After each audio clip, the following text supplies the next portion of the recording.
بسم اللہ الرحمن الرحیم۔ السلام علیکم۔ اردو گرامر میں فعل اور اس کی اقسام ہم دیکھیں گے کہ کیسے ان کی تعریف کی جاتی ہے اور پھر مثالیں دی جاتی ہیں۔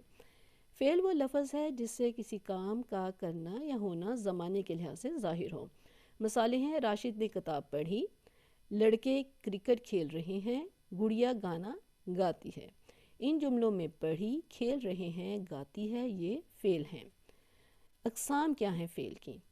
فعل ماضی وہ فعل ہے جو کسی کا گزرے ہوئے زمانے میں ہونا پایا جائے۔ مثالیں: وہ گیا، اس نے خط لکھا، امی نے کھانا پکایا تھا، ہم کل اسکول گئے تھے۔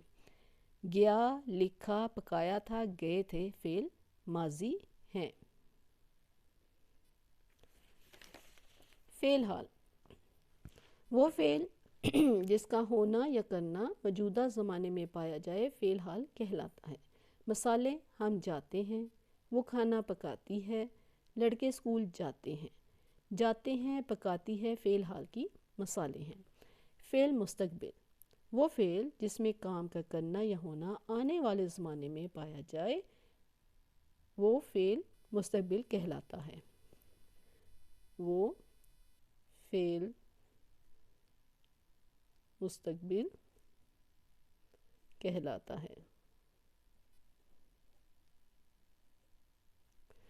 مثالیں: وہ آئے گا، ہم گھر جائیں گے، سب کھانا کھائیں گے۔ تو ان مثالوں میں آئے گا، جائیں گے، کھائیں گے فعل مستقبل ہیں۔